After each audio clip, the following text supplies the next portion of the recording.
Papa Dudut. Tayo mga tao ay may kakayahang mag-aruga o mag-alaga hindi lang ng ating sarili kundi maging ng mga mahal natin sa buhay. Kaya lang minsan ay nakakalimutan natin ito dahil nagkakaroon tayo ng ibang prioridad. Ibang tao o bagay na mas gusto nating alagaan kesa sa ating sarili at pamilya. Lahat ng yon ay napagdaanan ko. At mula sa mga karanasang yon ay natuto ako kaya naman nag-decide po ako na ibahagi ang mga natutuhan ko sa programa ninyong Barangay Love Stories. Pero bago ang lahat ay magpapakilala muna ako. Ako po si Kira, 26 years old at isa akong elementary school teacher dito sa Cavite. Bunso po ako sa 5 magkakapatid. At ang 2 kong ate na kapwa ay panganay at pangalawa ay meron ng sariling pamilya. Hindi sila nakapagtapos ng college dahil mas pinili nilang magtrabaho sa Manila bilang kasambahay. At doon na nga nila nakilala ang kanilang mga mister. Kaming 3 ng Kuya JM ko at ng isa ko pang ate ang naiwan sa poder nila nanay at tatay. At nung nasa 18 years old ako taong 2016 ay nagpaalam sa amin si Kuya JM na magtatrabaho na siya sa Maynila bilang truck driver, Papa Dudut.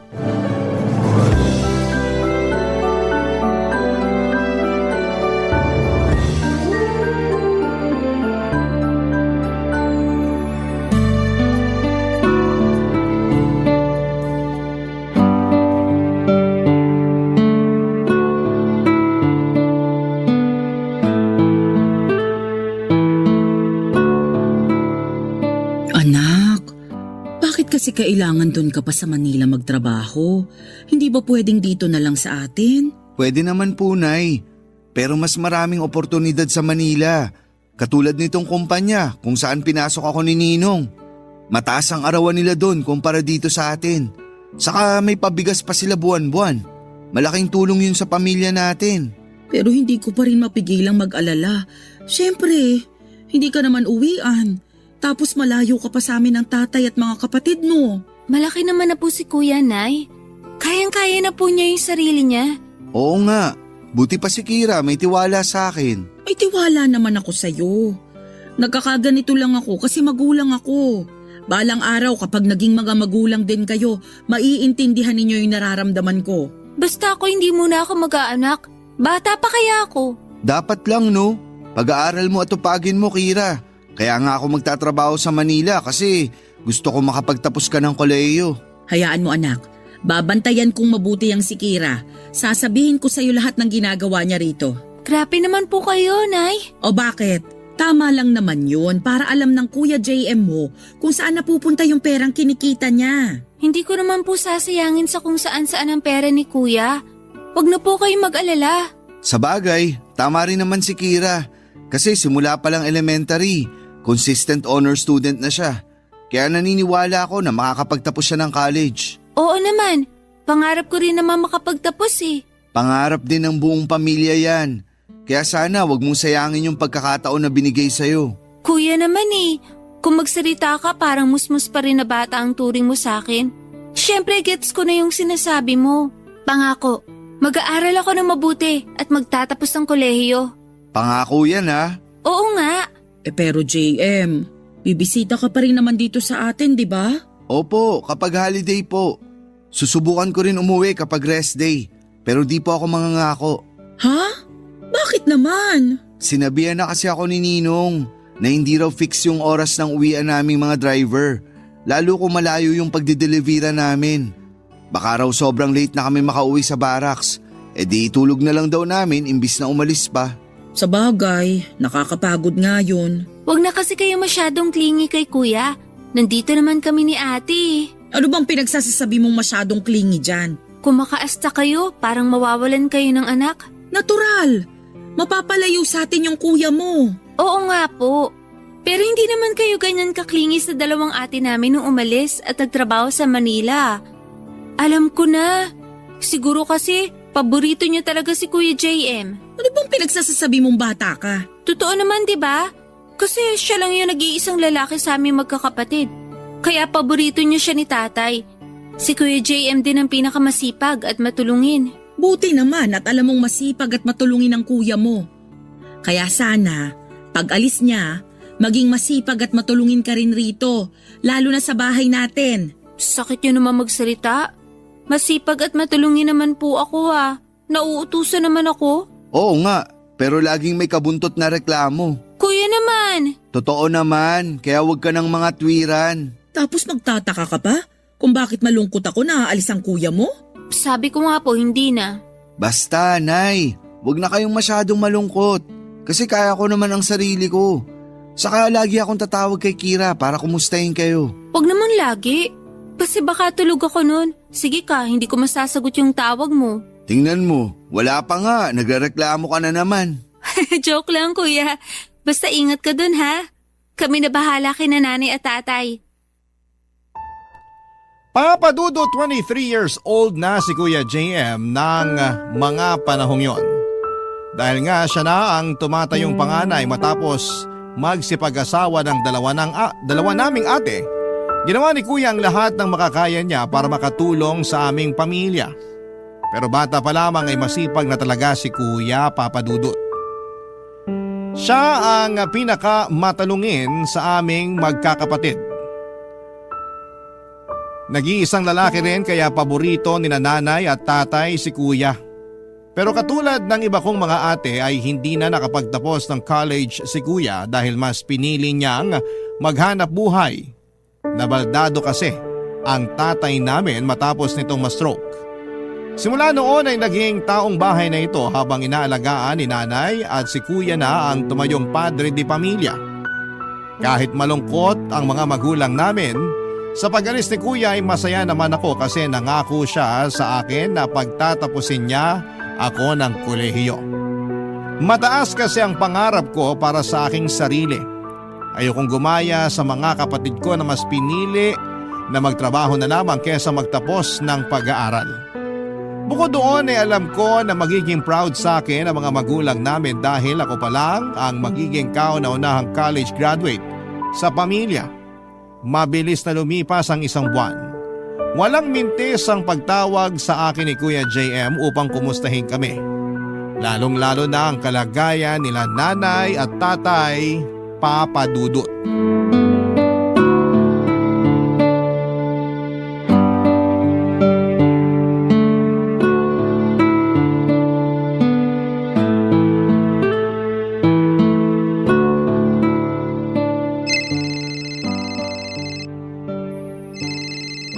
Sino pa kasi itong tumatawag?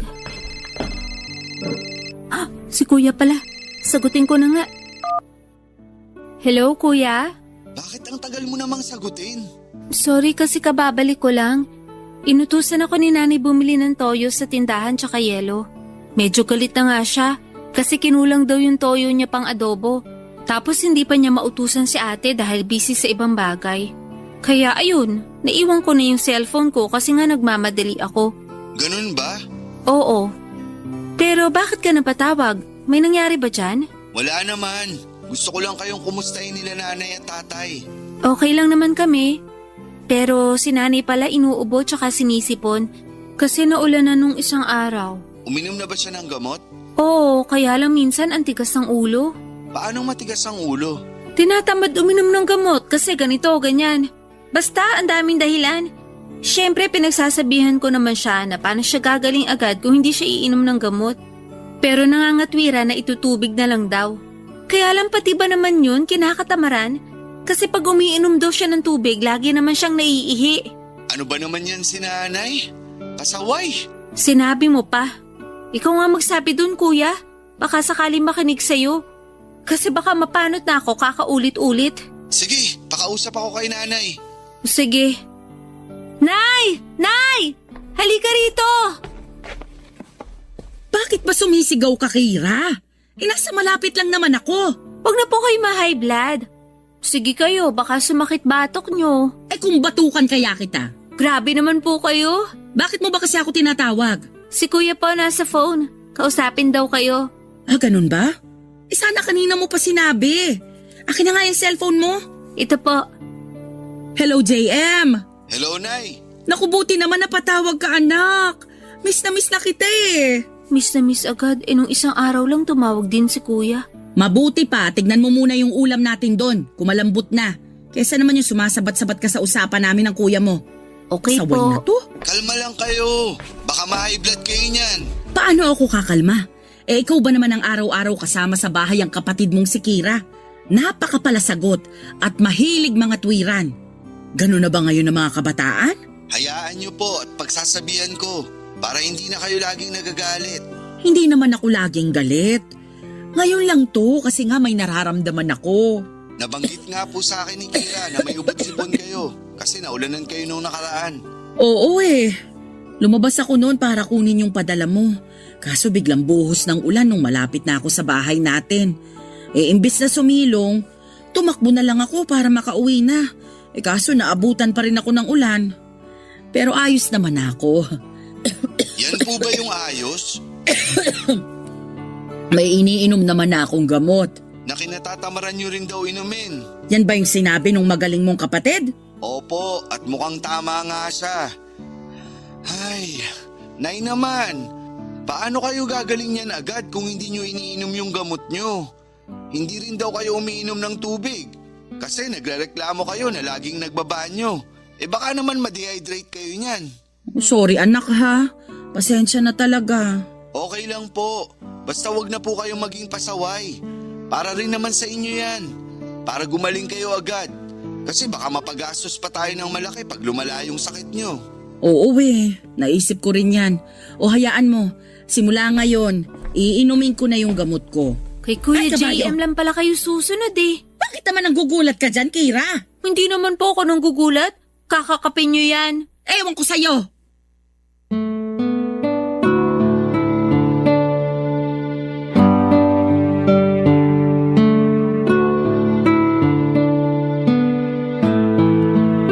Papadudot may pagka-stricto si Kuya JM pero naiintindihan ko naman ang pinanggagalingan noon. Buti na lang talaga nakinig sa kanya si nanay noong pinagsabihan niya ito na inumin ng regular ang kanyang gamot. Pagkatapos mag-usap ni nanay at kuya, kinausap ulit niya ako. Kinumusta niya ang pag-aaral ko at pinagbili na ng kung ano-ano. Kasama na nga doon na huwag muna akong makipagrelasyon. Siguro kung ako rin naman ang nasa posisyon niya ay pagsasabihan ko rin ang nakababata kong kapatid na unahin ang pag-aaral bago ang pagbo-boyfriend dahil ayokong masayang ang perang pinangtutustos ko sa matrikula niya. Alam ko na concern lamang sa akin si kuya kaya kahit nakakainis na pinagsabihan niya ako ng tungkol sa bagay na matagal ko nang alam ay iniintindi ko na lamang. Lahat ng sweldo ng kuya ko ay pinapadala niya sa amin sa Cavite. Lalo na noong unang 5 buwan ng pagtatrabaho niya. Minsan papadudod ay wala na siyang tinitira para sa sarili niya pero pinagsasabihan ko siya na magtabi rin dahil pag nangailangan siya ay baka wala siyang madukot. Buti na lamang at nakinig sa akin si kuya papadudot. Si nanay naman ay nakapagtabi ng puhunan mula sa mga sweldo ni kuya kaya nakapagsimula siya ng ihaw-ihaw na business. Ang perang kinikita noon ay nakakatulong sa pantustos sa baon ko at iba pang mga gastusin namin sa bahay.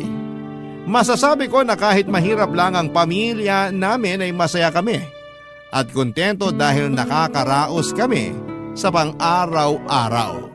Barangay Love Stories. Barangay Love Stories. Papadudot mabilis na lumipas ang 4 na taon. Nakapagtapos na ako sa kursong education at noong nakapasa ako sa licensure examination. Upang maging ganap na teacher ay ganoon na lamang ang saya ng pamilya ko. Nakapagturo naman ako noon sa isang pampublikong paaralan kaso ay nagpandemic ng sumunod na taon kaya nahirapan talaga ako sa adjustment. Tapos ay kulang-kulang pa ang mga gamit ko tulad ng laptop, internet, saka printer. Kaya ang Kuya JM ko pa rin ang tumulong sa akin para makapagpundar ng mga gagamitin ko sa pagtuturo online habang naka-lockdown pa. Dahil din sa pandemic ay dumalang ang pag-uwi ng kuya sa bahay dahilan para ma-miss namin siya ng gusto nila nanay at tatay. Kaya nga pinagbutihan ko talaga ang pagtuturo kasi nahihiya na ako sa kuya ko. Graduate na ako at lahat-lahat pero siya pa rin ang pangunahing nagpapasok ng income sa pamilya namin. Lalo na noong pare-pareho kaming tinamaan ng COVID-19 virus ni nanay at isa ko pang ate. Nangako ako sa sarili ko na kapag nagamay ko na ang bagong sistema ng edukasyon, ng mga panahong yon ay makakabawi na ako sa lahat ng tulong at sakripisyo ng kuya ko sa amin. Mabilis na lumipas ang 3 taon, 2022 na. At dahil sa pagluwag ng protocol ay nakalabas na ang mga tao sa bahay nila at unti-unti nang bumalik ang lahat sa normal. Nagtatrabaho pa rin noon ang kuya sa Manila pero nakakabisita na naman sa amin sa Cavite. Lagi niyang sinasabi sa akin na proud siya sa narating ko sa buhay. Kahit na noon ay pakiramdam ko wala pa akong napapatunayan. Mas lamang kasi ang pagod ko noong mga panahong yon kesa sa fulfillment kaya siguro na-drain ako. Buti na lamang at nakilala ko si Luke. Tendero sa isdaan na palagi kong pinagbibilhan sa palengke.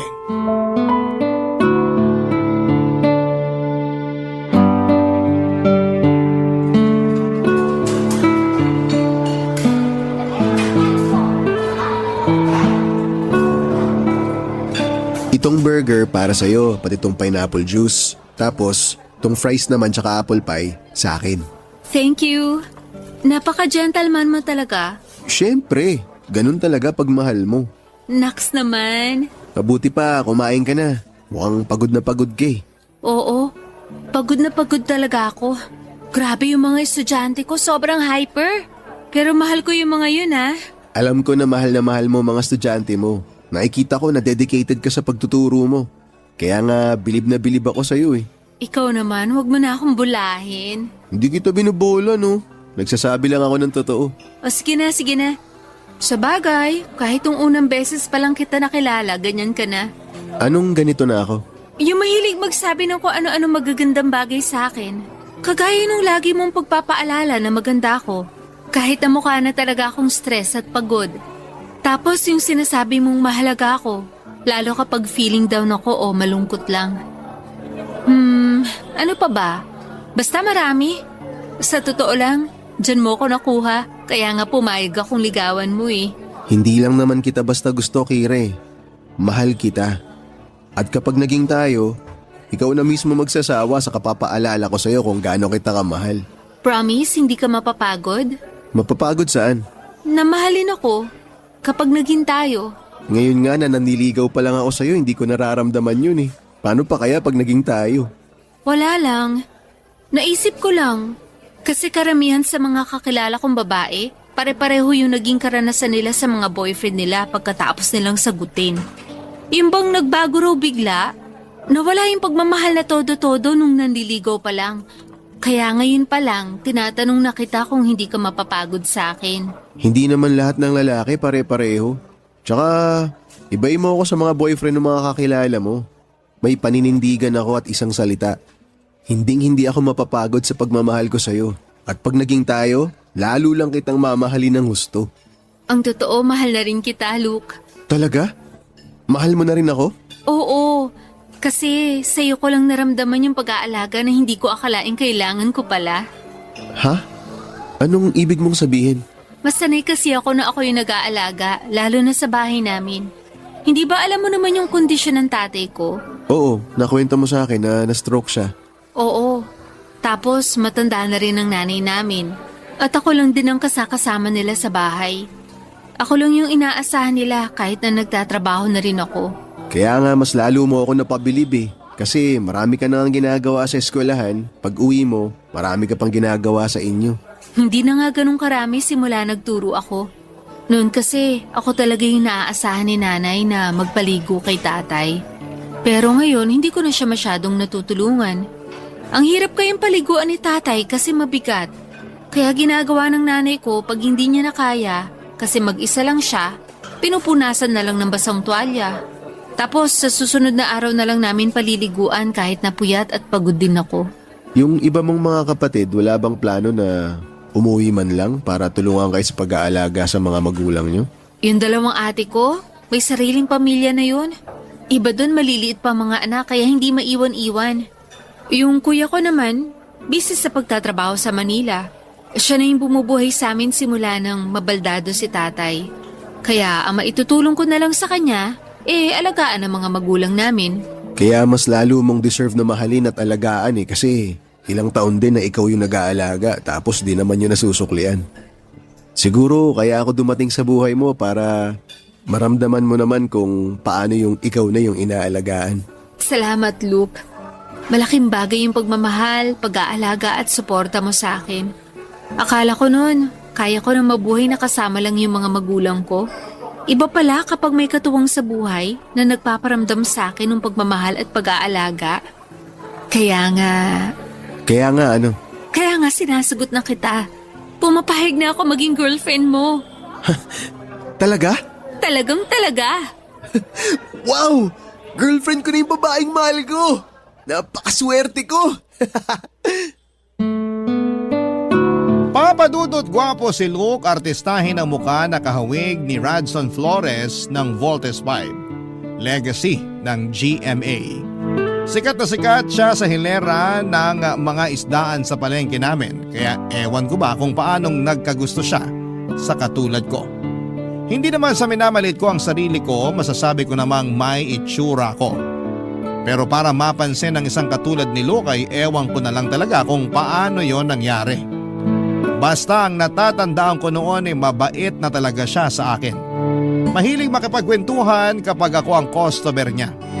Tinatawaran niya rin ako at madalas ay dinadagdagan niya pa ang mga pinamili ko. Nung hingin niya ang cellphone number ko ay agad ko yung ibinigay sa kanya. At doon na nga nagsimula ang pagkakaibigan namin na nauwi sa pag-iibigan.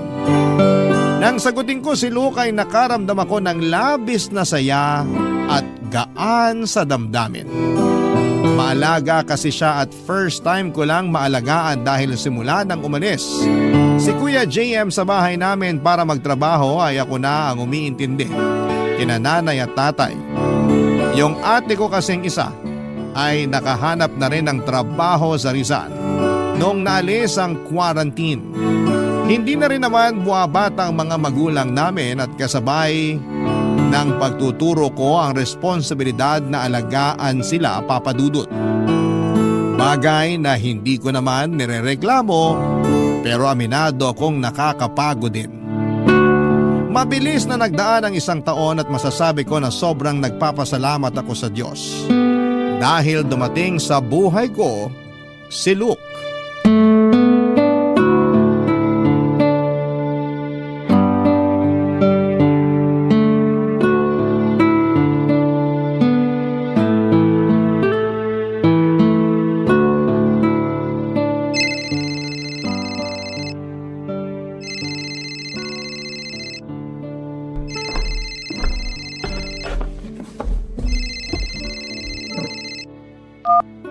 Hello? Hello, Kira. Bakit naman ang tagal mo sagutin? Kanina pa ako tumatawag sa'yo Pasensya ka na ha kasi busy ako kanina. Inasikaso ko si tatay kasi dumumi siya. Kailangan linisan agad baka mangamoy. Sigurado ka ba na yun talaga yung ginagawa mo? Oo naman. Bakit ba ganyan ka makapagtanong? Wala lang. Pakiramdam ko kasi busy ka sa ibang lalaki. Ginagawa mo lang dahilan yung tatay mo. Bukod sa tatay ko, sino namang lalaki ang tinutukoy mo? Yung bagong teacher sa school nyo na umaali-aligid sa'yo. Ha? Sinong bagong teacher? Teka, paano mo nalaman na may bagong teacher nga sa school namin? Nakalimutan mo yata na estudyante mo yung anak ng kumpare ko. O ngayon, naikwento nung bata sa tatay niya na may bagong araw teacher na lalaki sa inyo na madalas umaali-aligid sa'yo. Akala mo yata hindi makakarating sa akin yung mga nangyayari dun no? Sandali. Bago mo ako pagbintangan ng ganyan, pakinggan mo muna ako, okay? Unang-una, hindi siya umaaligid sa akin. Natural, magkasama kami sa trabaho, kaya nakikita kami na magkasama rin. Pero walang mali siya yun, no? At panghuli, wala kaming ginagawang masama para paghinalaan mo ko ng ganyan. Ay, oo na. Pasensya na, hindi ko mapigilan Nagsiselos ako. Wala ka naman dapat pagselosan Kasi ikaw naman ang mahal ko. Sorry na. Nagkakaganito lang naman ako kasi mahal kita. Kaya nga naisip ko na... Na ano? Nayayain ka nang maipag-live-in sa akin. Ha? Look naman. Alam mo naman na hindi ako pwedeng basta umalis sa bahay namin. Alam ko naman yun, pero kailan ba pwede? Hindi ko alam. Kasi pag umalis ako, sino na lang maiiwan kina nanay at tatay dito sa bahay? Pati ba naman yun, poproblemahin ko pa? Natural, magulang ko sila. Nandun na tayo, pero hanggang kailan mo ba sila dapat alagaan? Kung ako tatanungin, nasa tamang edad ka na para mag-asawa eh. O kung ayaw mo pa magpakasal, edi magsama na muna tayo. Uso naman yun. O sige, tungkol sa mga magulang mo na lagi mo ibinibida na ikaw ang nag-aalaga. Ikaw na lang ba nang ikaw ang dapat na mag-alaga sa kanila? Di ba may mga kapatid ka pa? Di ba napag-usapan na natin yung tungkol sa bagay na yan? Oo nga, maraming beses na natin napag-usapan. Pero kahit saang anggulo mo tingnan, luging-lugi ka eh. Pare-pareho lang naman kayo nagtatrabaho. Pero ang kaibahan mo, nag-aalaga ka pa ng mga magulang mo. Eh sila, nagpapakasarap lang sa mga buhay nila kasi wala silang responsibilidad dahil inaako mo na. Nagagawa nila lahat ng gusto nilang gawin, tas ikaw, inaalala mo pa yung mga magulang mo. Parang gusto mong gawin ko.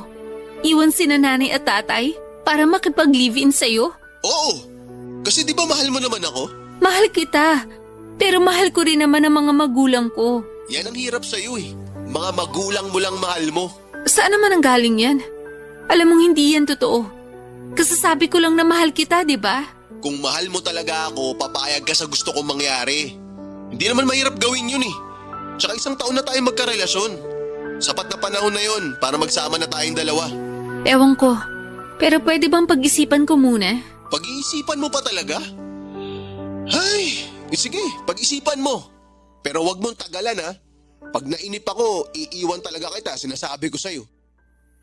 Hello, Luke? Hello? Bakit mo naman binaba? Hindi pa nga tayo tapos mag-usap eh. Papadudot na gulat ako nang yayain na akong makipag-live-in ni Luke. Pero ang mas ikinagulat ko ay kung paano niya pala tingnan ang pagtira ko pa rin sa bahay kasama sina nanay at tatay dahil nga sa responsibilidad kong alagaan at bantayan sila. Aaminin ko na nakakaramdam ako ng matinding tampo sa boyfriend ko ng mga panahong yon. Akala ko kasi ay concerned siya sa kapakanan ng mga magulang ko. Pero mukhang nagkamali ako. Pero sa aming dalawa ay mas galit si Luke dahil sa hindi ko agad pagpayag na makipag-live-in sa kanya. Nanlamig siya sa akin at naging mailap kaya naman naapektuhan ako ng gusto. Lalo na sa pagtatrabaho ko. Madalas papadudot ay balisa ako, lutang at naiiyak na lamang sa kalagitnaan ng klase ko. Mahal na mahal ko kasi si Luke at ayokong masira ang relasyon namin. Doon ko nga naisip na may punto rin naman ang mga sinasabi niya, Papa Dudut, tungkol sa pagkakakulong ko sa mga responsibilidad ng pag-aaruga sa mga magulang namin na mga panahong magkasintahan kaming dalawa, Papa Dudut. Barangay Love Stories. Barangay Love Stories. Papadudot dahil po sa hindi ko pagpayag na makipag-live-in kay Luke ay lumala ang pagsiselos niya. Dahilan para dumalas ang pag-aaway namin. Lagi na niya akong pinaghihinalaan na merong iba kahit na wala naman talaga. Naging mas malamig pa siya sa akin kaya't natakot ako ng gusto na baka mambabae siya o maghanap ng iba. Dahil sa nangyayari sa relasyon namin ay nagka-anxiety ako, Papa Dudut. Ayoko mawala sa akin si Luke kasi mahal na mahal ko siya. Naapektuhan na rin ang problemang yon sa aming relasyon ang kalusugan ko. Nawalan ako ng ganang kumain at hindi ko na maramdaman ang excitement na pumasok sa eskwelahan para magturo. Kaya nga natambakan ako ng maraming trabaho dahil parang lalo akong nawindang dahil sa mga pangyayaring yon at mapagod. At dahil sa mga pangyayaring yon ay doon ko napansin ng nanay ko ang pinagdaraanan ko. Kaya namang pinilit niya akong sabihin sa kanya ang lahat-lahat, Papa Dudut.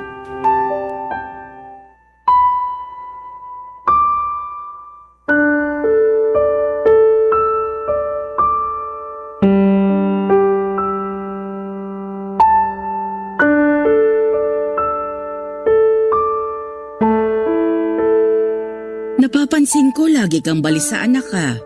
May pinagdaraanan ka ba? Wala po, Nay. Anong wala? Halatang halata sa boses mo. Sige na, sabihin mo na sa akin kung anong nangyayari para naman matulungan kita. Si Luke po kasi. O bakit? Hiwalay na ba kayo? Hindi pa po pero nanlalamig siya sa akin. Ha? Bakit naman? Kasi po, Kasi ano? May ginawa ka ba kaya siya nagkakaganon? meron po. Huwag mo sabihin ng lalaki ka, Kira. Nay naman syempre hindi po. Hindi ko magagawa yun kasi mahal ko si Luke. Bakit nga siya nanlalamig sa'yo? Sabi mo may ginawa ka, kaya siya nagkaganon. Ano ba kasi yon? Niyaya niya po ako makipag-live-in. Ano? Live-in? Ibig sabihin aalis ka na rito sa bahay natin? Opo, kung pumayag ako. Pero sabi ko, pag-iisipan ko po muna. Ano pag-iisipan pa? Sana sinabi mo sa kanya na hindi ka pumapayag. Po? Hindi mo ba ako narinig? Sana sinabi mo na hindi ka pumapayag. Hindi yung pag-iisipan mo pa. Bakit naman po hindi ako papayag, Nay? Mahal ko po si Luke. Mas mahal mo pa si Luke kaysa sa amin ng tatay mo? Hindi po, pero... Pero gano'n na rin yun. Kung makikipag-live-in ka na sa boyfriend mo, paano na lang kami ng tatay mo? Sinong katukatulong ko sa pag-aalaga sa kanya? Sige nga. Alam mo namang matanda na rin ako. Kung minsan nga alagain na rin ako tapos aalis ka pa. Naisip ko naman po yun, pero... Pero tama naman si Luke na kailan ako pwedeng umalis sa pamamahay natin para naman unahin ang sarili ko. Hanggang kailan ko po kayo aalagaan ni tatay? Hindi lang naman ako yung anak nyo. Paano naman po ko? Paano naman po yung buhay na gusto ko? Sinasabi mo bang perwisyo kami ng tatay mo sa'yo? Hindi naman po sa ganun. Hindi raw. Pero yun ang pinaparamdam mo sa amin ng tatay mo. Sana po maintindihan niyo yung punto ko. Mahal ko po si Luke at nasa tamang edad na kami para magsama. Hindi ko naman kayo pinipigilang magsama. Pero wag muna ngayon. Bakit po?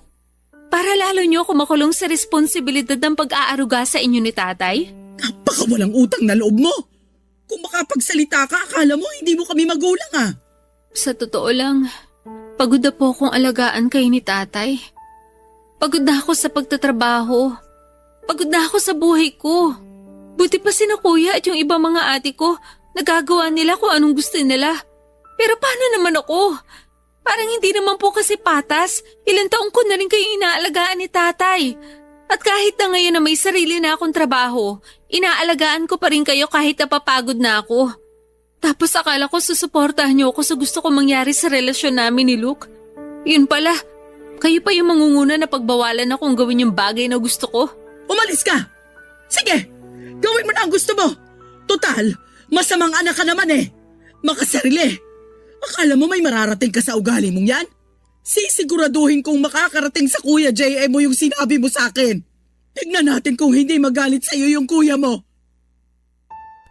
Papadudot aminado akong nagulat ako sa naging reaksyon ni nanay matapos kong sabihin sa kanya ang pinagdaraanan ko. Pati na rin ang plano kong pagkonsidera na makipag-live-in kay Luke. Nasa tamang edad na rin kasi kami ng mga panahong yon. Buong akala ko ay sosuportahan niya ang desisyon ko sakaling sabihin kong gusto ko nang makipag-live-in at pakisamahan sa isang bubong ang boyfriend ko.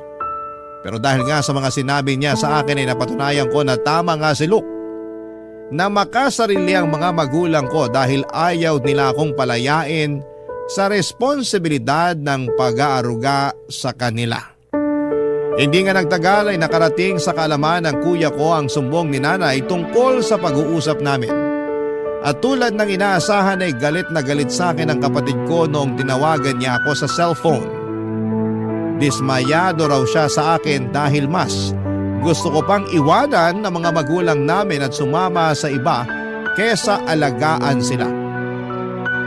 Nang mga panahong yon ay may kinakasama na rin si Kuya JM at suportado nila nanay at tatay ang pakikipag-live-in niya. Pero pagdating sa akin ay tutol sila. Kaya useless na rin magpaliwanag kay Kuya dahil sarado ang pag-iisip niya. Sarili lamang niya ang mahalaga sa kanya. Kaya ang ginawa ko ay tinuloy ko ang pakikipag-live-in kay Luke dahil para sa akin ay toxic na ang pamilya ko. Nangupahan kami ni Luke sa isang maliit na kwarto sa kabilang barangay lang.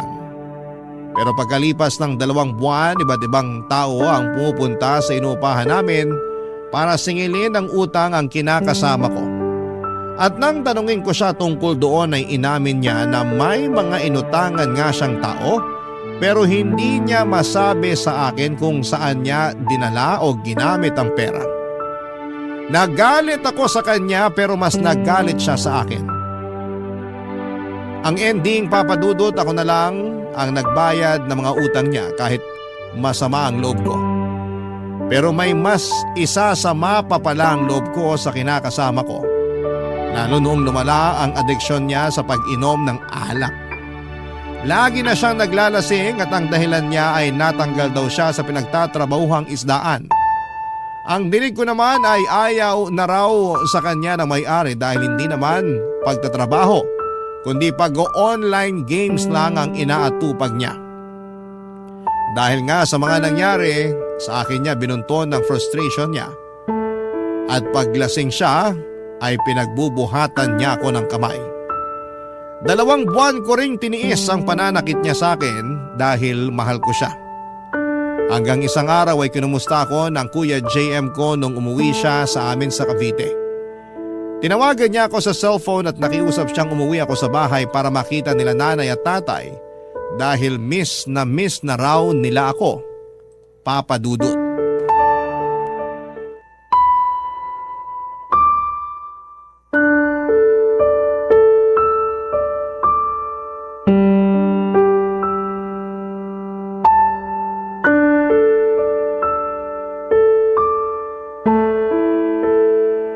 Anak, ano bang nangyayari sa'yo? Bakit may pasa ka sa labi? Na paano yan? Wala po, Nay. Anong wala? Pwede ba? Nanay mo ko. Huwag mo akong ginagawang tanga. Sinong may gawa sa'yo niyan? Si Luke ba? Kasi po, Kasi ano? Sabihin mo sa amin kung kagagawan niya ng lalaking yon para naman maturuan natin siya ng leksyon. hindi kuya, wag. Wag mo nang galawin si Luke. At bakit hindi? Ilakas pala ng amas siya kung siya talaga yung nanakit sa'yo. Siya nga ba, Kira? Siya ang may kagagawa niyan sa'yo? Opo, Nay. Ay, tinamaan naman talaga ng lintik. Pero kasalanan ko naman. Kasi sumagot-sagot ako sa kanya ng pabalang. Kaya nasapak niya ako. Kahit na, mali pa rin nasapakin ka niya kasi babae ka. Nasaan na yung mokong na yon para maturuan ko ng leksyon? Siya yung sasapakin ko hanggang pumutok ng uso niya. Kuya, please, wag na. Anong wag na? Kita mo ang ginawa niya sa'yo? Kaya nga nagsisisi na ako. Kasi nakipag-live-in ako sa kanya eh. Sana pala hindi ko pinairal yung katigasan ng ulo ko. Ayun tuloy, nakarma ako kasi suwail akong anak. Sorry po, Naya. Sorry po talaga. Ayos na yun, anak. Sa totoo lang, dapat din akong humingi ng sorry sa'yo. Kasi ako ang nagtulak sa'yo na umalis at makipag-live-in sa Luke na yon. Dapat kasi hinayaan na lang kita sa desisyon mo. Hindi kita hinadlangan. Para sana nakapag-isip ka pa ng mabuti at mas nakilala mo pa yung lalaki na yon bago ka nakisama sa kanya. Pero dahil natakot ako sa responsibilidad na maiwang mag-isa para alagaan yung tatay nyo, kaya hindi ako naging patas sa iyo. Sorry din, anak. Kasalanan ko talaga to eh. Huwag niyo na pong sisihin yung sarili niyo. Kasi mga magulang ko kayo eh. Higit kanino man, dapat kapakanan niyo na tatay yung lagi kong inuuna. Oo nga, pero may sarili ka pa rin namang buhay. May mga bagay kang gustong gawin na ikaw lang, na hindi kami kasama ng tatay mo, at ayos lang yun. Tama si Nanay, Kira. Sorry kasi naging makasarili kami. Sorry kasi inatang namin sa iyo yung responsibilidad na alagaan sila ni tatay. Ang dami-dami nating magkakapatid. Mali pala yun. Dapat pala nagsasalitan tayo sa pag-aaruga kina nanay at tatay dahil pare-pareho natin silang mga magulang. Kaya nga, sising-sisi ako kasi nangyari pa sa iyo yan sa kamay ng Luke na yun. Ako rin naman malaki yung pagsisisi ko. Masyado ako nabulag sa pagmamahal ko sa kanya. Hindi ko na nakita yung mga Maling bagay na ginawa niya nung una pa lang. Masyado ako nagmadali kaya ako nagkamali. Ano nang desisyon mo? Hihiwalayan ko na po si Luke. Ayoko na pong makisama sa kanya kasi pagod na akong intindihin siya. Kaso sabi mo mahal mo pa siya. Opo, pero unti-unti nang nababawasan yung pagmamahal ko na yun sa kanya. At bago pa yung tuluyang mapalitan ng galit at hinanakit at tuluyan na ako mawalan ng respeto sa kanya, mabuti pang maghiwalay na kami ng landas. Magandang desisyon yan. Basta, tandaan mo na nandito lang kami nila nanay at tatay sa tabi mo, ano man ang maging desisyon mo. Salamat, Kuya. Maraming salamat talaga. Walang anuman yun. Welcome ka dito sa bahay. Umuwi ka na rito, anak. Papadudot, yun na nga ang hudyat para tuluyan akong makipaghiwalay kay Luke at umuwi sa bahay namin para makasama sina nanay at tatay. At kahit na gustong-gustong kasuhan ni Kuya JM ang ex-boyfriend ko dahil sa pananakit sa akin, ako na lamang ang tumanggi dahil ayoko na ng gulo. Ang huling balita ko kay Luke ay nahulog siya sa manhole noong minsang bumaha sa barangay namin at nabalian ng buto sa binti. Sa kasalukuyan ay masaya ako habang kasama sina nanay at tatay sa aming bahay.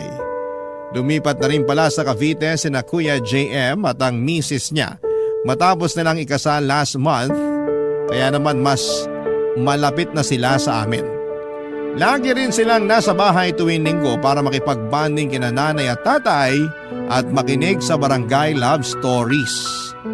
Yung iba ko namang mga kapatid ay dumadalaw na rin sa amin kaya masasabi ko na naging mas maligaya ang aming pamilya. Kung tatanungin ninyo naman kung kumusta na ang puso ko, masasabi ko na nasa daan pa rin ako ng paghilom. Takot pa kasi akong pumasok muli sa panibagong relasyon matapos ang pinagdaanan ko kay Luke. Pero hindi ko naman tuluyang sinasarado ang puso ko na balang araw ay makikilala ko rin ang lalaking magmamahal at mag-aalaga sa akin. Sa ngayon, Papadudot, ay inabala ko muna ang sarili ko sa pagtuturo. Hanggang dito na lamang po ang sulat ko at maraming salamat sakaling mapili po ninyong i-ere sa Barangay Love Stories ang kwento ko at sana'y kinapulutan po ito ng aral at inspirasyon ng mga kabarangay natin. God bless and more power sa inyong istasyon. Ang inyong forever kapuso at ka-barangay, Kira. Dear Papa Dudut, mahirap magtiwala lalo na kung naranasan mo ng maloko ng paulit-ulit. Ang mas mahirap pa rito ay hindi mo alam kung sino-sino ang mga taong dapat mong pagkatiwalaan. Ako po si Amber, 25 years old at sales lady sa isang butik sa kilalang mall dito sa Parañaque. Lumaki naman ako sa maayos at kumpletong pamilya. Ang nanay at tatay ko na siguro ang isa sa mga pinakamasipag na taong nakilala ko. Sila ang inspirasyon ko kung bakit patuloy ako sa pagsusumikap sa buhay. Sila ang dahilan kung bakit taus-puso kong tinatanggap ang mga tao sa paligid ko dahil inakala ko noon na ang mundo ay katulad nila. Mabait at hindi marunong manlamang. Pero sa pagtanda ko ay napagtanto kong hindi pala ganon kasimple ang mundong ginagalawan natin, Papa Dudut. Nagkalat sa paligid ang mga taong mapagsamantala at manloloko. At isa nga ako sa mga naging biktima.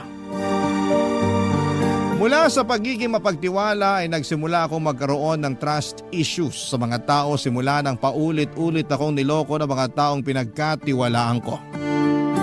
19 years old lamang ako noong unang umibig ang puso ko. Na-in-love ako, Papa Dudut, sa isang 29 years old na engineer kung saan kalaunan ay nalaman ko na meron na pala itong sariling pamilya. Ang sumunod namang boyfriend ko ay noong 22 years old ako. Magkapareho lamang kami ng edad pero hindi rin nagtagal ang pagsasama namin dahil nahuli ko siya na marami palang ibang kausap na babae sa Facebook. Ang huling boyfriend ko naman ay nabuntis nito ang kapitbahay nila na ex-girlfriend pala niya. 3 beses akong umibig. 3 beses din akong niloko at sinaktan. Kaya naman simula noon, Papa Dudut, ay naging maingat na ako sa mga lalaking kinikilala ko. Mahirap buuin ang sarili lalo na kung ibinigay sa mga lalaking inakala kong aalagaan ako ang pagkatao ko. Kaya naman noong muli akong nakakilala ng bagong lalaki sa buhay ko na si Jude, nag-aalangan man ay sumubok pa rin ako. Pero sa pagkakataong yon, ay dala ko na ang mga aral na natutunan ko mula sa mga nauna kong relasyon. Papa Dudut.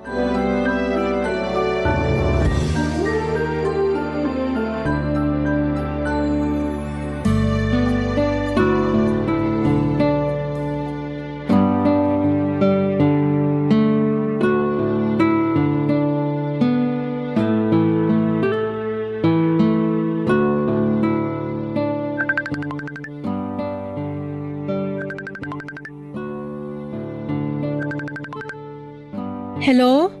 Hi, magandang gabi. Kumusta ka? Okay naman. Heto katatapos lang kumain, ikaw. Okay lang din. Nagre-review ako ngayon. Nagre-review ka pala, bakit ka tumawag? Ipinahinga ko lang tong mga mata ko. Naisip ko na tawagan ka para naman ma-inspire ako sa pagre-review. La, eme to? Open mo cam mo para makita kita. Ayoko, nakapantulog na ako eh. Sige na, please. Kahit saglit lang. Sige na nga. O, eto na. Kita na ba ako? Opo. Ganda nyo naman po. Ay naku, tigilan mo ako, Jude ha. Style mo bulok. Totoo naman. Ganda mo. Kaya nga kita message noon eh. Salamat. Ano naman nire-review mo? Yung para sa klase namin bukas. May oral recitation kami. Hindi ba nakakapagod yung ginagawa mo? Pagkatapos mo pumasok sa school, papasok ka naman sa work mo, tapos pag uwi, review ulit. Mabuti may lakas ka pang natitira.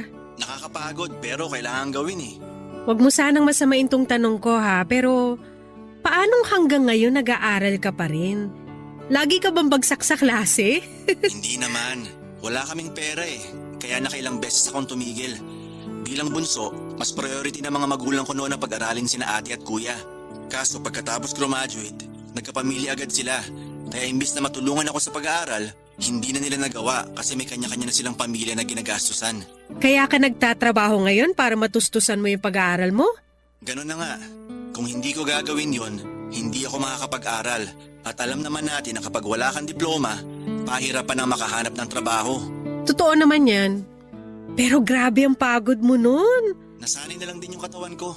Parang automatic na nga eh, na paglabas ng school, diretso agad sa trabaho.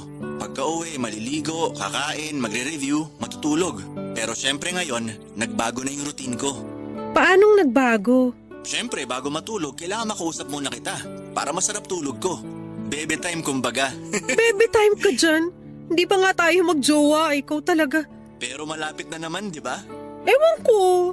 Depende. Depende naman saan. Depende kung sasagutin ba kita o hindi. Ano bang kailangan kong gawin para makuha ko na yung matamis mong oo? Secret! Ayaw pa sabihin. Baka naman paasahin mo lang ako ha? Bakit? Ayaw mo na? Pagod ka naman ligaw? Pwede ka naman nang tumigil kung pagod ka na. Hindi. Siyempre hindi. Hindi nga ako napapagod na maghapon nag-aaral at nagtatrabaho eh. Siyempre hindi rin ako mapapagod sa'yo. Liligawan kita hanggang sa mapasagot kita.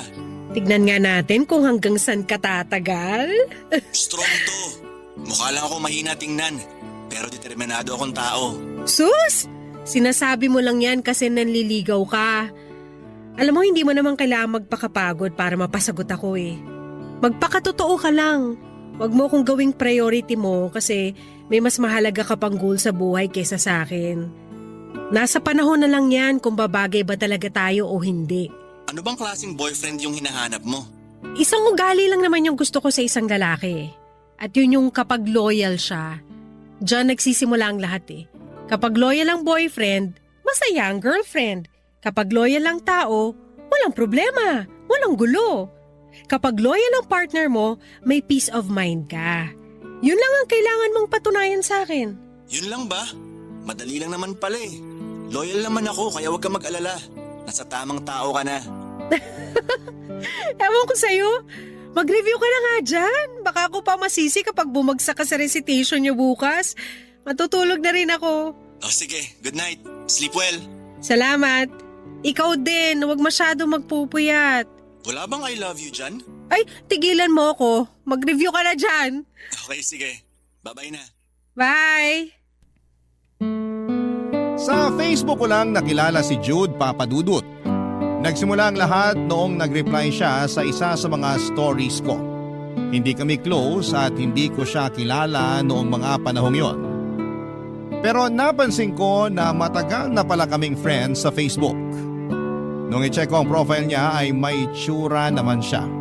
Payat siya na matangkad at ang buhok nito ay katulad sa mga sikat na hairstyle ngayon na mahaba at may hati sa gitna na halos natatakpan na ang kanyang mga mata. Nireplyan ko siya at doon ay nagsimula ang kulitan namin sa social media. Sinimulan akong ligawan ni Jude at hindi ko siya pinagbawalang manligaw.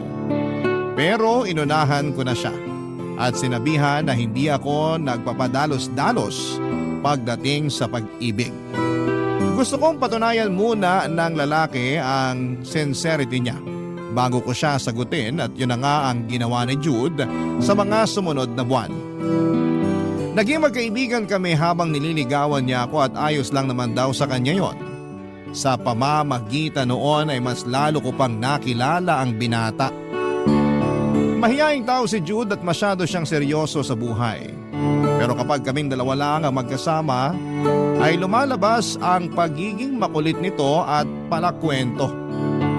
May ugali kasi si Jude na kailangang makaklose muna niya ang isang tao bago siya maging open sa ugali niya. Kabaliktaran nito kapag kausap lamang siya sa chat. Kapag online ay napakakulit niyang tao at hindi siya nauubusan ng pag-uusapan.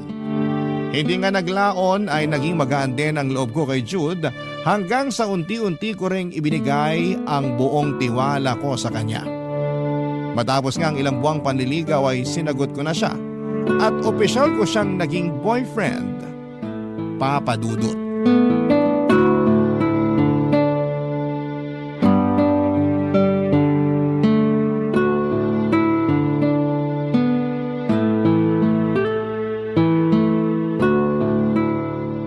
Uy, Jude, sure ka ba talaga na pwedeng pumunta rito sa rooftop? Baka mamaya mahuli tayo ah. Bakante naman tong building na to. Kaya pwedeng pumasok kahit na sino. Kahit na, private property pa rin to. Kaya pwede tayong kasuhan ng trespassing nung may-ari kung sakali. Nagpaalam naman ako sa gwardya. Kumpare ni tatay yung nagbabantay dito. Kaya pinayagan tayong makapasok. Tsaka hindi naman tayo magtatagal eh. Manonood lang tayo ng sunset. Kung bakit kasi sa dami ng lugar na pwedeng puntahan, dito mo pa ako dinala sa abandonadong building eh. Mamaya may multo rito ah. Ang tanda mo na, nagpapaniwala ka pa sa mga multo? O bakit? Totoo namang may multo ah. Hindi totoo ang mga multo. Alam mo kung anong totoo? Ano? First anniversary na natin. 1 taon na tong relasyon natin, yun ang totoo. At kaya kita dinala rito kasi gusto kong i-celebrate natin yun ngayon. Dito mismo? Oo, pinaghandaan ko tong araw na to. Kaya bago tayo tumuloy, pumikit ka muna. Ang dami mo talagang alam. Sige na, pikit na. Kasi may surprise ako sa'yo. Oo na, ito na. Nakapikit na. Halika, hawakan mo tong kamay ko. Sunod ka sa akin. Saan ba tayo pupunta? Malayo ba? Ilang hakbang lang. Kailangan nating umikot kasi haharap tayo sa kanluran. Bakit naman sa kanluran? Basta, makikita mo mamaya kung bakit. Check mo yung dinadaanan ko ha. Baka madapa ako. Mahulog pa ako. Ang taas pa naman ng building na to. Huwag kang mag-alala, malayo naman tayo sa gilid eh. Eto na, nandito na tayo. Pwede ko na bang buksan to mga mata ko? Oo, pwede na. Wow! Ikaw nag-ayos lahat nito? Oo, ayos ba? In fairness ha, nag-effort ka pa. Picnic sa rooftop. May romantic side ka pala. Siyempre naman, para sa'yo yan. Nagdala talaga ako ng picnic blanket. para ma-enjoy natin yung paglubog ng araw. Kaya pala kailangan nakaharap sa kanluran. Sakto, walang nakaharang na building dito banda. Di ba? Galing kong pumili ng lugar, no? Imbis na kandila, kato lang nakasinde. Para hindi tayo malamok habang kumakain. Scented yan, kaya mabango. Salamat, ang sweet mo talaga. Hindi ako nagkamali na sinagot kita. Sabi ko naman sa'yo wala kang pagsisisihan kapag ako yung naging boyfriend mo. Asus, na. Halika na, umupo na tayo. May binili akong pizza at soft drinks. Dapat pala nagdala rin ako ng pagkain para may share naman ako kahit papano. Hindi mo kasi sinabi na magde-date pala tayo ngayon. Nakasuot pa naman din ako ng uniforme galing trabaho. Hinahabol ko kasi yung sunset Ako nga naka-school uniform pa Traffic na kasi kanina, kaya dumiretso na ako sa trabaho mo para masundo kita. Sayang kung hindi natin maaabutan yung sunset. Sa bagay, hindi na natin kailangan magbihis kasi dalawa lang naman tayong nandito. Ang importante ngayon, magkasama tayo nagse-celebrate.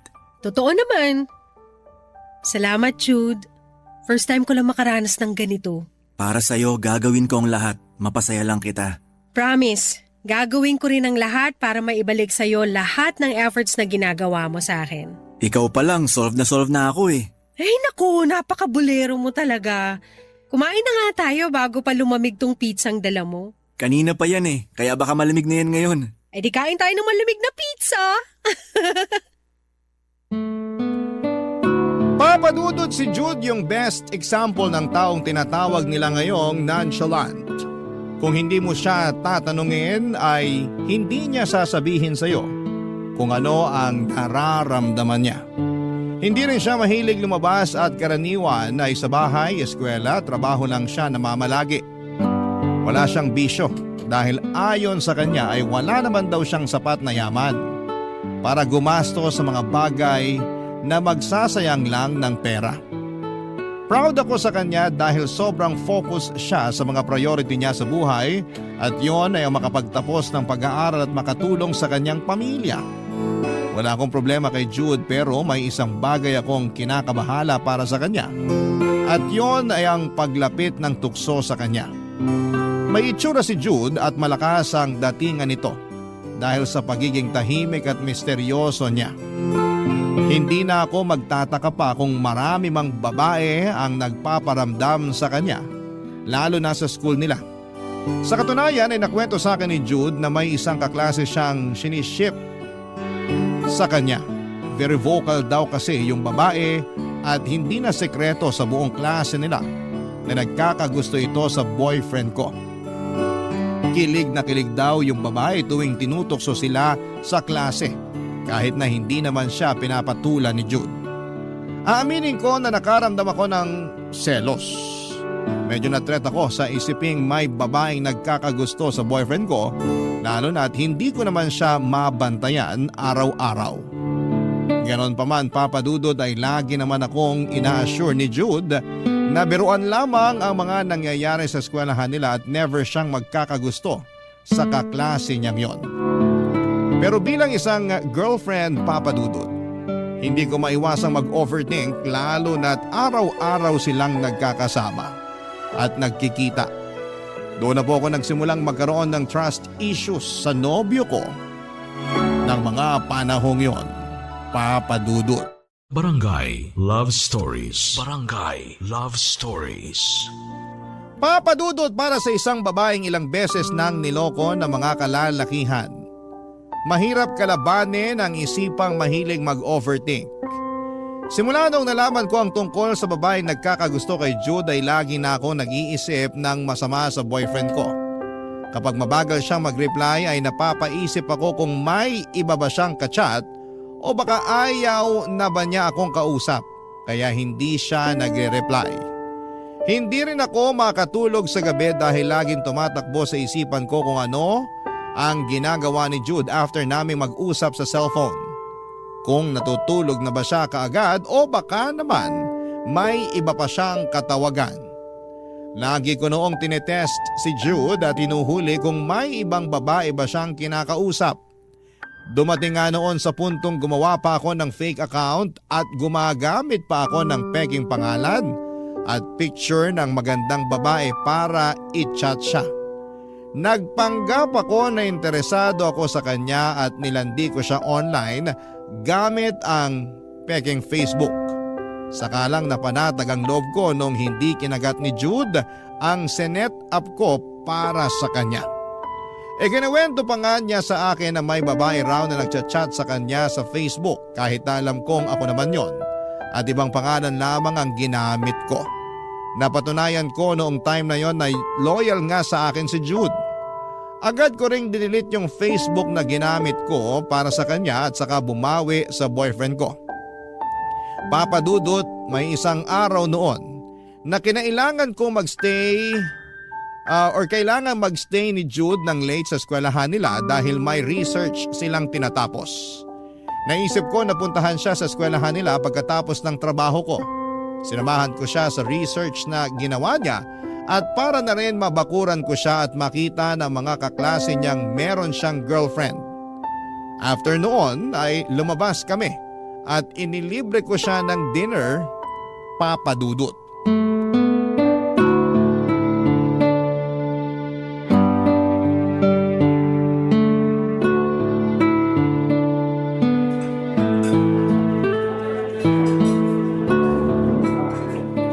So, kumusta naman ang araw mo? Okay lang. Medyo busy sa school. Daming activities eh. Mabuti na lang pala naisipan kong i-treat ka ngayon para naman kahit papano makapag-relax ka. Salamat pala sa libre. Walang anuman. So after nito, saan ka na? Diretso ka na sa work. Wala akong pasok sa trabaho ngayon. Nagpaalam ako. Bakit? Huy, tinatanong kita kung bakit. Ha? Ano yun? Ang sabi ko, bakit hindi ka papasok sa trabaho mo ngayon? Nag-request ako ng off sa boss ko ngayong araw kasi marami akong requirements na kailangan tapusin. Ganun ba? Requirements ba talaga yung kailangan mong tapusin? O baka naman may ibang tao ka pang kailangang atupagin? Anong ibig mong sabihin? Ewan ko sa'yo. Kanina ka pa dyan sa phone mo. Requirements din ba yan sa school? Habang kumakain tayo, nakatutok ka sa cellphone. Pati ngayon, nakausap kita. Hindi ka man lang makatingin sa akin. Sino ba kasi ang kausap mo dyan? Nag-a-update lang ako sa mga kaklase ko. Para saan naman? Kasama mo na nga sila buong araw eh. Hanggang ngayon sila pa rin ang kausap mo. May group project kasi kami na ginagawa ngayon. Baka tanggalin ako sa grupo kapag hindi ako nakiko-operate. Sana pala hindi na lang tayo lumabas. Nakakahiya naman sa'yo. Sobrang busy mo pala masyado. Hindi, okay lang. Mabuti nga to at nakakain na ako.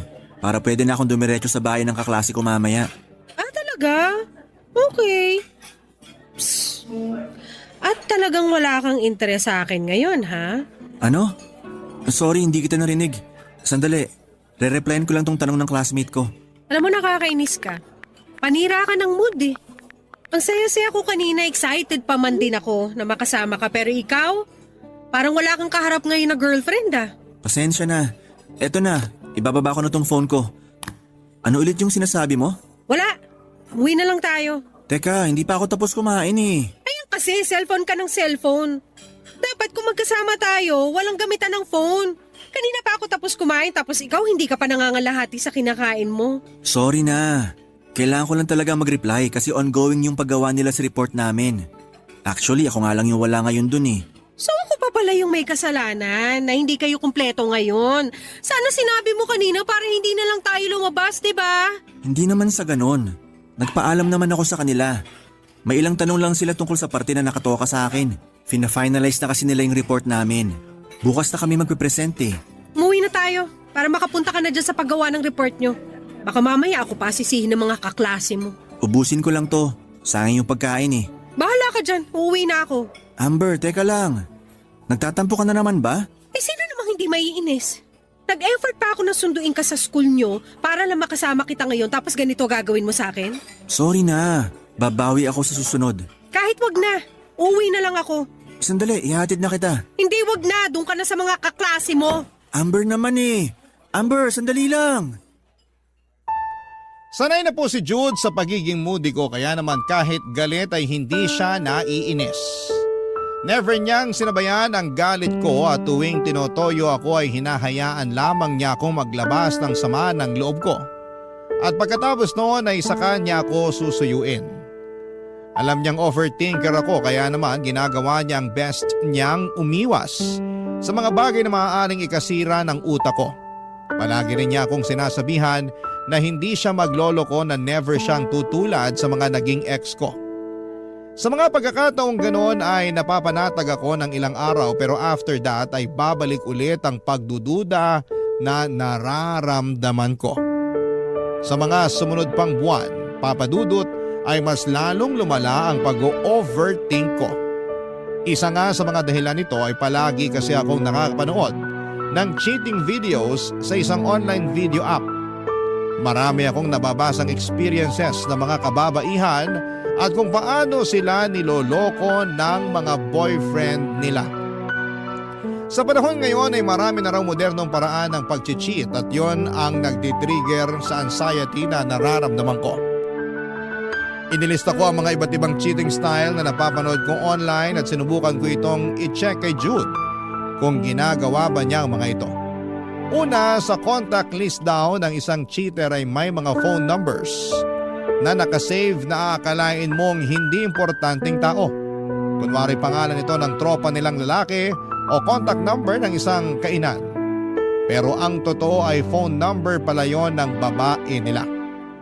Pag-check ko sa contact list ni Jude ay wala pa sa 10 numero ang nakasave doon at lahat ng nandun ay pawang number ng kamag-anak niya. Ang sunod ko namang chinek ay ang inbox niya sa ibang apps tulad ng email at mga shopping applications. Minsan, doon daw nag-uusap ang mga manloloko at so far ay walang ganong ginawa si Jude. Pero isang application sa phone niya ang hindi nakaligtas mula sa akin. Ang sabi kasi online, kapag may app na ganon ng isang lalaki ay red flag na raw para sa lalaki. At nagulat ako nang nakita kong may ganong klaseng application nga si Jude sa cellphone niya, papadudot.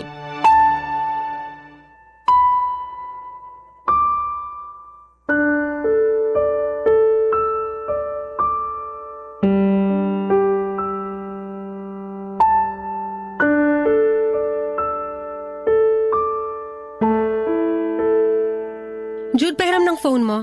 Bakit? Nagcha-charge ako eh. Amin na, saglit lang, may titignan lang ako. Ano ba yun? Ako natitingin. Ibigay mo na lang sa akin. Ba't naman takot na takot ka magbigay ng phone? May tinatago ka ba dyan? Wala. Ano namang itatago ko sa'yo? Oh, ayan. Ano ba kasing titingnan mo? Basta. Anong password mo? Yung dati pa ba? Nagpalit ako ng password. 6699 na yung bago. Bakit ka naman nagpalit? Wala lang. Lagi naman ako nagpapalit ng mga password ko eh. Ano ba kasi hinahanap mo sa cellphone ko? Ba't ka ba tanong ng tanong? Kung wala ka namang tinatago, chill ka lang dyan. Si Amber naman parang ewan eh. I-check mo na naman ba kung may kausap akong ibang babae? Wala kang makikita dyan kasi wala naman akong kausap na iba. Shhh! Manahimik ka. Nagsasayang ka lang talaga ng oras. Ayun! So tama nga yung napanood ko online. Ano yun? Ano namang napanood mo? May app ka rin pala na ganito? Alin, patingin? Ayan. Favorite app daw yan ng mga cheater eh. Kasi madaling mag-delete ng convo dyan. Ang sabi sa napanood kong video, messaging app yan ng mga kabit. Sus, nagpapaniwala ka naman sa mga napapanood mo. Kahit i-check mo pa, wala akong ibang kausap dyan. Anong i-check ko kung na-delete mo na yung conversation nyo?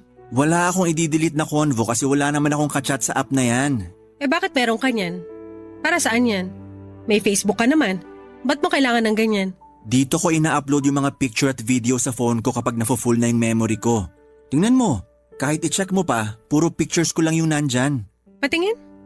Ayan. Ano, wala di ba? Wala nga. Puro pictures lang ang nandito. Kung may kachat man ako dyan, puro school related lang. May group chat kami dyan na buong klase. Kasi yan yung preferred ng prof namin. Sabi kasi sa video, red flag daw yung mga lalaking may app na ganito eh. Nagpapaniwala ka kasi sa mga sinasabi sa internet. Hindi naman totoo yung mga yun eh. Puro paninirang puri lang yung mga yun. Paanong paninira based yun sa mga experience ng ibang tao? Clickbait lang yung mga yun para makakuha ng viewers. Tingnan mo, pati ikaw napaniwala nila. Kung gusto mo, i-delete ko na yung app na yan ngayon. Eh paano yung mga pictures mo? Wala akong magagawa. Kung ito lang yung tanging ikakapanatag ng loob mo, kahit mawala yung pictures ko, okay lang. Wag na. Sayang naman, memories din yung mga yun. Oo, marami tayong pictures na nakasave sa app na yan eh. Tingnan mo. Amin na. Hanapin ko yung pictures natin nung nag-celebrate tayo ng anniversary sa rooftop. Naka-upload yun dito eh. Patingin nga. Wait lang, hinahanap ko na. Ayun, Oh, short hair ko pa dyan oh. cute nga eh. Send mo nga sa akin yan. I-download mo na rin yung app na to. Kasi maganda mag-send ng pictures at videos dito. Hindi pumapangit yung resolution. Kapag sa Facebook kasi pumapangit yung quality eh. Oh sige, da-download ko yan. Send mo sa akin lahat ng pictures natin ah. Sige, no problem. Basta wala kang ibang kausap dyan ah. Yung totoo, pictures lang talaga. Wala, ano ka ba? Hanggang ngayon ba wala ka pa rin tiwala sa akin? Alam mo namang madaling masira yung tiwala ko eh. Sabi ko naman sa'yo, hindi ko sasayangin yung tiwalang ibinigay mo sa akin. Oo na. Ano ulit yung pangalan ng app? Ito ba yon yung color blue? Oo, yan nga. Oh ito, downloading na. Simula nung araw na yon ay para bang lagi nang may pag-aalinlangan sa puso ko kahit na nasiguro ko namang walang ibang kausap si Jude sa app na yon. Alam kong hindi maganda ang ugali kong yon na lagi kong pinag-iisipan si Jude na may masamang ginagawa. Pero hindi ko naman ginustong maging ganon, Papa Dudut. Sobrang dami na lang kasing nangyayaring panluloko sa buhay ko. Pati na rin sa ibang tao kaya napakahirap maging kampante. Lalo na't marami na ngayon ang walang pakialam kahit makasira pa sila ng relasyon. Asawa nga naaagaw pa ng iba, si Jude pa kaya na boyfriend ko pa lamang noong time na yon. Hindi nyo rin po kasi ako masisisi dahil pati sikat na mga artista na napapanood sa TV, silang nagiging patunay na napakahirap magtiwala. Si Kylie Padilla nga at Bea Alonso na parehong napakaganda ay nagawa pa ring lokohin ng mga asawa at boyfriend nila. Sure ako na mas madaling lokohin ang katulad ko na napaka-normal lang ang itsura ko. Marami na ring mga nagva-viral ngayon ng mga screenshot. Sa sobrang lala ng pag-overthink ko noon ay hindi naiwasang pati ang relasyon namin ni Jude ay naapektuhan na, Papa Dudut. Aminado naman ako na may pagkakataong nakakasakal na ako sa relasyon namin dahil ang dami kong gustong ipagbawal kay Jude para lamang mapanatag ang kalooban ko.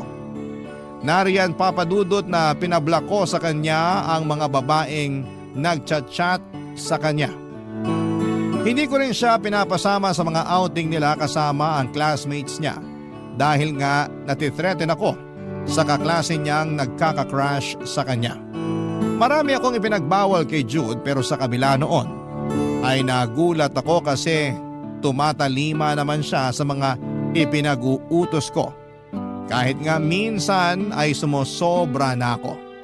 Ganon pa man, kahit naging sunod-sunuran na si Jude sa mga gusto ko, ay hindi pa rin nawala ang masamang kutob ko. Kaya naman noong panahong yon, isang bagay ang naisip kong gawin, Papa Dudut.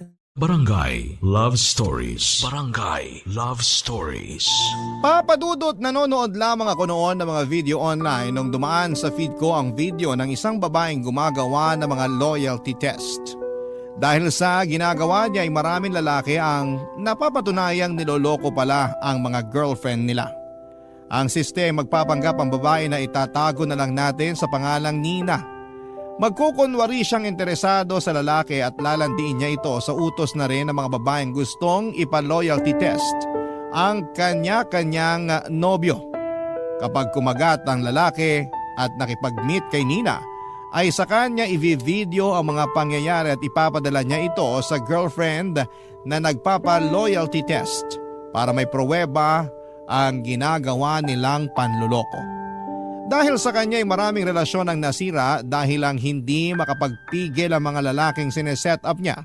At nalulungkot ako tuwing may babae na namang pinaibig lang tapos ay lolokohin din pala. Hindi nga ako makapaniwalang napakaraming lalaki ang kumagat sa pain ni Nina.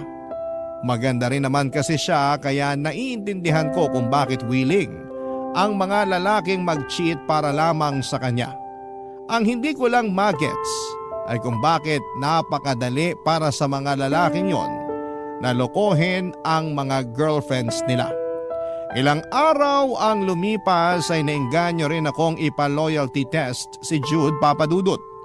Matagal na panahon ko itong pinag-isipan dahil natatakot ako sa maaaring resulta ng test na yon.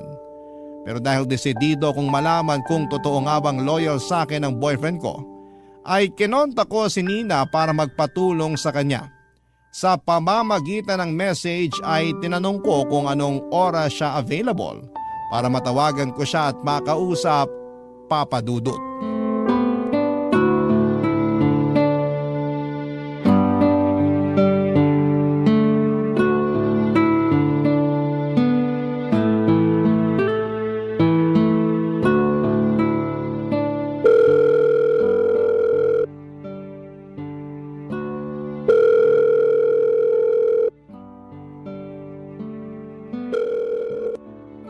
Hello? Hello, magandang gabi Nina. Ako si Amber. Ako yung nag-message sa'yo kaninang umaga. Ah, oo. Ikaw yung nagtatanong tungkol sa loyalty test na ginagawa ko, diba? Oo, ako nga yun. Napanood ko kasi yung mga video mo pati na rin yung mga nahuhuli mong cheater. Mas lalong lumala tuloy yung pag-overthink ko dahil sa mga napapanood ko. Gusto mo rin bang magpa-loyalty test? Kung pwede sana, may bayad ba siya? Wala, libre to. Wow, talaga? Oo. Gusto ko lang talaga makatulong sa mga kapwa ko babae kasi naranasan ko na rin maloko eh. Ang goal ko lang naman is ilabas yung baho ng mga lalaking hindi makontento sa iisang babae. Nakakatuwa naman. Alam mo, marami kang babaeng natutulungan dahil sa ginagawa mo. Pero wala bang catch? Wala bang kapalitong pagtulong mo sa akin? Wala naman, pero kung papayag ka, after ng loyalty test na gagawin natin, ipopost ko sana online yung result whether successful man o hindi para na rin sa mga fans ko. Oo, okay lang basta wag mo lang ipakita yung mga pangalan namin. Walang problema sa akin yun. Yun lang naman yung hinihingi kong kapalit, wala nang iba. So ano, go ka? Oo, ipapa-loyalty test ko sana yung boyfriend ko, si Jude. Bakit mo naman naisip na ipatest siya? May hinala ka ba na nambababae siya? Hindi ko alam kung hinala ba yung tawag dito sa nararamdaman ko eh. Ilang beses ko na siyang hinuhuli pero wala talaga ako makitang ebidensya na naglolo ko siya eh. Wala siyang ibang kachat na babae. Umiiwas naman siya sa mga taong nagpaparamdam sa kanya pero ewan ko kung bakit parang may laging bumubulong sa akin na may ibang ginagawa yung boyfriend ko. Parang hindi ko alam yung word eh. Gut instinct? Oo, ganun nga. Parang ganun yung nararamdaman ko. Naku girl, trust your instincts kasi, 'di ba? Sabi nga nila na mas malakas ang intuition ng babae kaysa lalaki. Kung tingin mo may mali, malamang may mali nga. Kaya nga kita kinontak eh, para matapos ng lahat. Paano bang gagawin natin? Madali lang. Imi-message ko lang siya. Makikipagharutan ako sa kanya tapos kapag nakuha ko na yung loob niya, sasabihan ko siya na type ko siya. Minsan sila yung mag-i-invite na imita ko pero kung hindi nila gagawin yun, ako yung magfa-first move. Ang goal natin is kung aamin ba siya na may girlfriend ba siya habang ini-entertain niya ako. Kung i-deny ka niya, first red flag na yun. Pangalawa, kung willing siyang makipag-meet sa akin for, alam mo na, isang bagay lang naman ang ginagawa kung bakit nagkikita ang babae at lalaki. So kung nangyari yun, second red flag na yun. Kapag nakadalawa na, tatanungin kita kung okay na bang ebidensya yun para sa'yo. Kung gusto mong mag-stop na, ibablock ko na siya. Then after that, ikaw nang bahala sa boyfriend mo. So, chat-chat lang tapos meet. Oo, gano'n na nga yung mangyayari.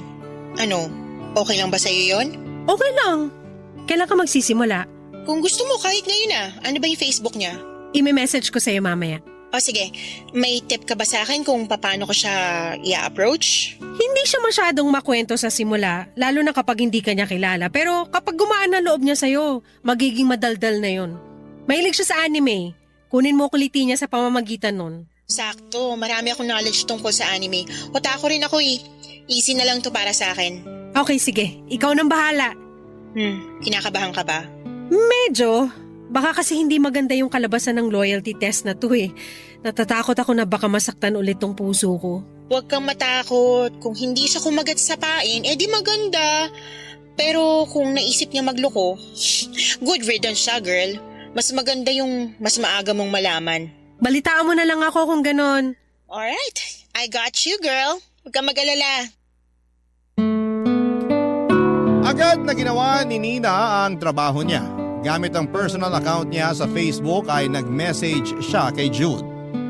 Hindi raw pinansin ni Jude ang unang chat nito at natuwa ako dahil mukhang hindi talaga siya interesado kay Nina. Pero 3 araw ang lumipas, nagulat ako noong nag-update sa akin si Nina. Nag-reply na raw si Jude sa chat niya. Lumubog ang puso ko noong nabasa ko ang chat sa akin ni Nina. Ang kwento niya sa akin ay busy daw sa school si Jude kaya siya late nag-reply. Isinet niya sa akin ang lahat ng screenshot ng usapan nila ni Jude at mas lalong sumakit ang dibdib ko. Noong nakita kong umabot ang usapan nila hanggang madaling araw. Noong gabing nag-uusap sila ni Nina ay nakapag-usap pa kami ni Jude sa tawag. Maaga siya nagpaalam dahil matutulog na raw siya pero hindi pala totoo yon. Dahil after naming mag-usap ay si Nina naman pala ang sunod niyang kinausap. Casual topics lang naman ang naging usapan nila ni Nina. Hindi mo ito maiisipan ng mali siya dahil parang getting to know ang nangyari sa pagitan nila. Tinanong ako ni Nina kung gusto ko pa bang ituloy ang plano namin. Umuo ako, Papa Dudut, kahit na medyo nasasaktan na ako ng mga time na yon. Ang sunod na tinanong ni Nina ay kung may girlfriend na ba si Jude. Inamin ito na may girlfriend na nga siya. Nagkunwari si Nina na gusto niyang landiin si Jude kahit na may girlfriend na ito, Papa Dudut, pero hindi na raw nag-reply sa kanya si Jude. Sa halip ay blinak na siya or hindi na sila nakapag-usap pa. Nakahinga ako dahil naging successful ang ginawa naming loyalty test ni Nina. Dahil doon ay napatunayan kong loyal nga sa akin si Jude. Pinasalamatan ko si Nina at bilang kapalit ay ipinost naman niya sa account niya ang isa na namang successful loyalty test na ginawa niya. After that ay hindi na ulit kami nag-usap pa ni Nina. Dumaan ng ilang linggo at panatag na ako sa relasyon namin ni Jude. Pinagkatiwalaan ko na siya at lahat ng pagdududa at pag-aalinlangan sa puso ko ay inalis ko na. Ganon pala ang feeling kapag buong buo ang tiwalang ibinibigay mo sa boyfriend mo. Kaso nga lang, habang pauwi na ako sa trabaho noon ay isang kaibigan ang nag-message sa akin. Nakita raw niya si Jude sa food court ng isang mall na may kasamang babae. Kinabahan ako sa nabasa ko at agad kong pinuntahan ng mall na tinutukoy ng kaibigan ko. Nagpunta ako sa food court at doon ay nakita ko nga si Jude na may kasamang babae. Walang iba kundi si Nina. Nagalit ako at nanlumo sa nakita ko. Gusto ko na sana silang sugurin that time, Papa Dudut, pero may mas maganda akong naisip na gawin. Inilabas ko ang cellphone ko saka ako tinawagan si Jude para hulihin sila ng harap-harapan, Papa Dudut.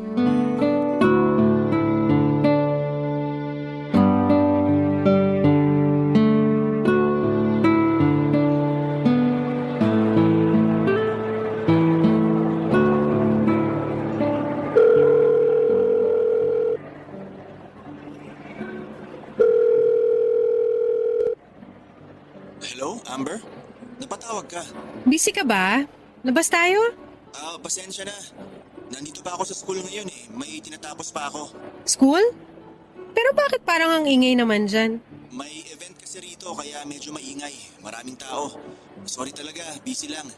Bawi na lang ako sa sunod. Ganun ba? Sayang naman. Gusto ko sanang kumain ngayon eh. May gusto akong puntahan na food court sa mall. Ganun ba? Bukas na lang kung gusto mo. Hindi, okay lang. Ako na lang pupunta.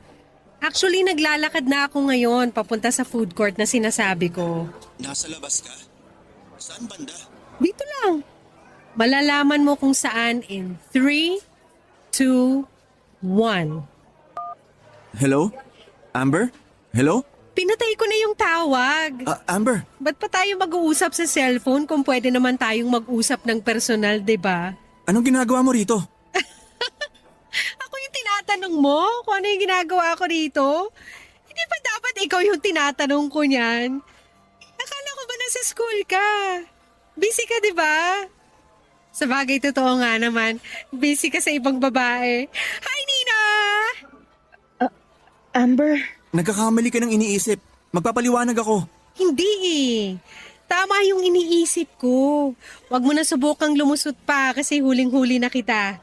Susubukan mo pa akong utuin eh. Kaibigan ko lang si Nina. Nagkakilala kami sa Facebook. Nagpapasama lang siya sa akin kasi Tama na, huwag ka namang paliwanag pa. kailangan ko magpaliwanag para hindi mo ma-misinterpret yung nangyayari.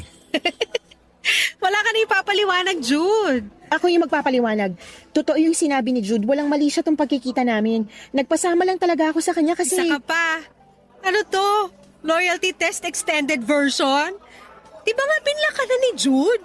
Hindi ba dapat wala na kayong contact kasi yun yung usapan? Na after ng loyalty test, wala nang communication. Yun lang ang trabaho mo, Nina. I-check mo lang kung gaano ka-loyal yung boyfriend ko sa akin. Hindi mo trabahong agawin siya sa akin. Loyalty test? Anong loyalty test? Teka, magkakilala kayo? Paano nangyari yun? Kinausap ako ni Amber na i-message ka, nalandiin ka kasi gusto niyang ipa-loyalty test ka sa akin. Ano? Totoo ba yun, Amber? Nagdududa siya sa loyalty mo sa relasyon niyo kaya kinunsyaba niya ako. Huwag kang mag-alala, nakapasa ka naman sa test dahil blinak mo ko eh. Pero after ilang araw, in-unblock mo ko saka ka nag-message ulit sa akin. Nag-usap tayo ng ilang araw tapos nagpasama akong kumain sa labas kasi wala akong kasama at pumayag ka. Yun ang nangyari, Amber. Bakit? Wala ka bang ibang kaibigan na pwedeng sumama sa'yo? Kailangan sa boyfriend ko talaga? Sa bagay, kung ganyang ahas, wala talaga mananatiling kaibigan sa'yo. Sandali lang. Sinet up niyo ako? Anong trip to, Amber? Oo, sinatap kita kasi hindi ako mapanatag. Ang mali ko, nagtiwala ako sa babaeng Makaterin pala. Ano bang tingin mo sa akin, Amber? Bakit ba hirap na hirap kang pagkatiwalaan ako? Ikaw pa talaga yung may ganang magalit sa akin. Sinubukan kong pagkatiwalaan ka, Jude. Ginagawa ko naman yung best ko pero hindi ko alam kung bakit laging may bumubulong sa isip ko na wag masyadong magtiwala. Ngayon alam ko na kung bakit. Totoo nga yung mga nararamdaman ko. Ito na mismo. Ginawa mo na yung ikinakatakot ko. At ikaw naman, Nina, ganito na ba ang bagong style ng mga ahas? Kunwari gumagawa ng loyalty test, tapos kapag naghiwalay yung magjowa, ikaw sasalo sa boyfriend nila? Grabe ah, high-tech na rin pala ngayon, pati pa nga agaw. Amber, hindi ganun yun. Wala naman... Sa'yo na si Jude kung gusto mo. Amber! Sa ginawa mong pagsisinungaling, never nang babalik yung tiwala ko sa'yo. Araw-araw na akong mag-iisip ng masama at hindi magiging healthy yon para sa akin. Kung nagawa mo magsinungaling sa akin ngayon, magagawa mo pa ulit yon sa mga susunod na araw. Kaya mas mabuti pang itigil na lang natin to para hindi mo nang kailangan magsinungaling. Maganda nga eh, kasi hindi ko na rin kailangan mag-overthink. Amber naman! Balik na kayo sa ginagawa nyo. Good luck sa inyong dalawa. Amber, sandali lang!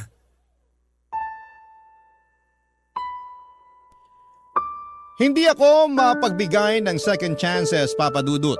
Kapag niloko ako ng isang tao ay wala ng rason-rason at nakikipaghiwalay agad ako. At ganoon na nga ang ginawa ko kay Jude. Nakipaghiwalay ako sa kanya matapos niya akong lokohin. Totoo yata na sa panahon ngayon ay mahirap nang makahanap ng forever. Iilan na lang ang lalaki mapagkakatiwalaan. At kapag nakahanap ka na ng ganong klase ng lalaki ay daig mo pa ang tumama sa loto. Dahil sa galit ay sinubukan ko rin gumawa ng video para ilabas ang baho ni Nina pero nakablock ako sa lahat ng mga accounts niya. Ilang ulit ako nagpost para sana ibunyag ang ginawa nitong panloloko pero sa kasamaang palad ay hindi man lang nag-viral ang ginawa kong video at iilan lang ang nakapanood nito. Nakakainis lang dahil alam kong may kasalanan din ako sa mga nangyari. Hindi ako nagtiwala kay Jude at yon ang dahilan kung bakit nagawa niyang magloko. Ako mismo ang naglapit ng temptasyon sa boyfriend ko. Pero kahit na ganoon ay hindi pa rin yun rason para magloko siya.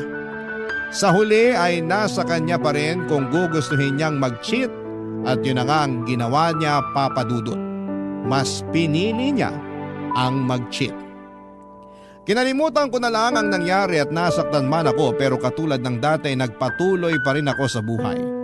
Dahil wala naman ako, Papa Dudut, na ibang magagawa kundi ang sumabay sa ikot ng mundo. Wala na akong nasagapang balita kung nagpatuloy ang relasyon nila Jude at Nina dahil binura ko na kaagad ang mga ala-ala ko sa kanilang dalawa. para mabawasan ang sakit na nararamdaman ko. Sa ngayon ay naghihil pa rin ako sa mga nangyari sa akin, Papa Dudut. Ang tanging hiling ko na lamang ngayon ay sana'y balang araw ay dumating na ang taong magiging tapat at seryoso sa puso ko. Ito po ang kwento ko at maraming salamat, Papa Dudut, and God bless. Ang inyong kapuso at kabarangay forever, Amber.